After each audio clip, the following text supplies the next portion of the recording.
Radhe Radhe everyone, आप सभी का हमारे चैनल में बहुत बहुत स्वागत है।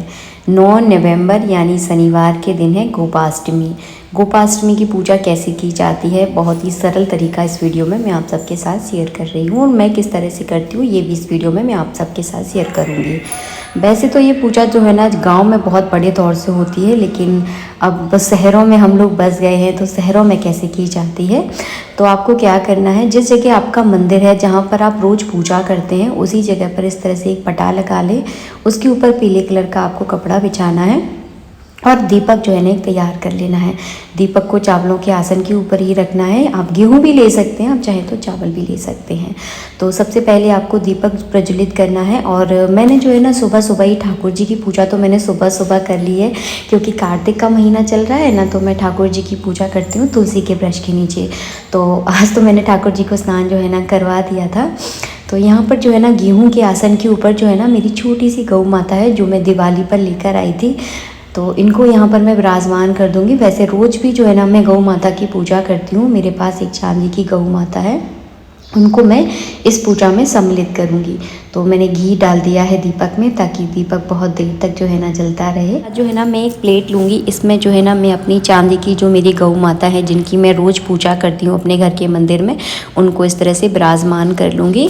और अगर आपके घर में, घर के आंगन में अगर गौ माता है, आप उनकी रोज़ सेवा करते हैं, तो फिर चांदी की गौ माता की पूजा करने की कोई आवश्यकता नहीं है, फिर साक्षात गौ माता की आप पूजा करें। यहाँ पर हम अपने लड्डू गोपाल को भी विराजमान कर लेंगे, क्योंकि हमारे लड्डू गोपाल को भी गाय बहुत ज़्यादा प्रिय है।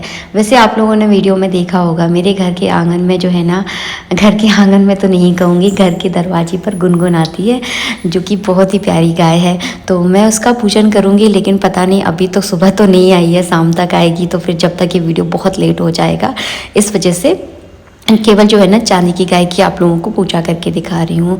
तो सबसे पहले जो है ना मैं चांदी की गाय को अच्छे से शुद्ध जल से स्नान करवाऊंगी।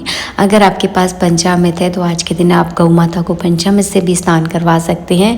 गोपाष्टमी पर दूध से बनी हुई चीज़ें नहीं खाई जाती हैं, तो इस बात का ध्यान रखें, क्योंकि जिस दिन गौ माता की पूजा होती है उस दिन गाय की जो चीज़ें होती है ना, जैसे दूध दही घी शक्कर नहीं, सॉरी शक्कर नहीं, दूध दही घी नहीं खाया जाता है।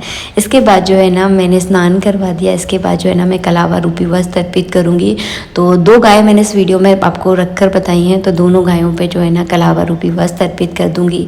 अगर आपके पास पीले कलर का कोई दुपट्टा है तो वो भी आप गौ माता को ओढ़ा सकते हैं। बाद में जो है ना उसे अपने किसी मानदान को दान कर दें, या फिर अगर कोई मानदान नहीं है तो आप मंदिर में भी उसको दान कर सकते हैं। इसके बाद मैं तिलक कर दूँगी, तिली चढ़ा दूँगी। तिली नहीं है तो चावल भी आप चढ़ा सकते हैं। तो मैंने यहाँ पे चावल जो है ना चढ़ा दिए थे।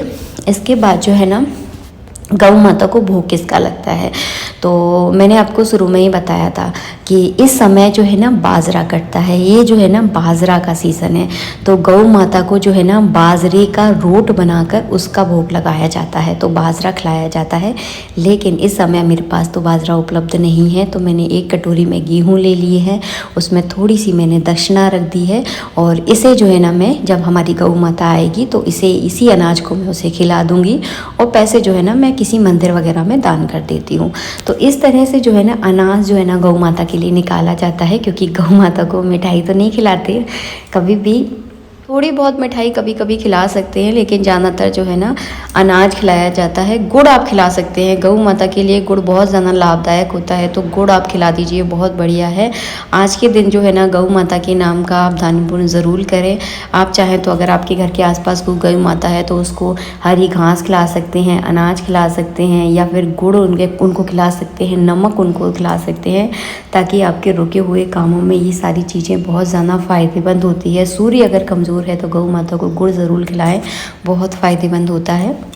अगर आसपास गौ माता नहीं है तो किसी गौशाला में जाकर उनके नाम के पैसे आप जो है ना दान कर दें, ताकि गौशाला वाले जो है ना अपने आप व्यवस्था कर देंगे। अपने हिसाब से देख लें, जैसी आपकी सुविधा हो। मैंने सारे तरीके आपको बता दिए। वैसे अपने हाथ से जो आप खिलाते हो उसकी बात ही कुछ अलग होती है। अपने हाथ से जो है ना गौ माता को हो सके तो आप ज़रूर खिलाएं। अगर आपको बाजरा मिल जाता है तो बाजरा आज के दिन ज़रूर खिलाया जाता है, मुझे तो आज नहीं मिल पाया है। तो इस तरह से जो है ना गोपाष्टमी पर आप पूजा कर सकते हैं।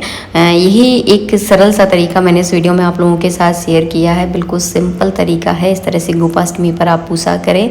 अगर आपके घर के दरवाजे पर अगर गौ माता आती है तो उनका आज के दिन तिलक करके कुछ ना कुछ उन्हें ज़रूर खिलाएं। राधे राधे। आज के लिए इतना ही। जय श्री राधे।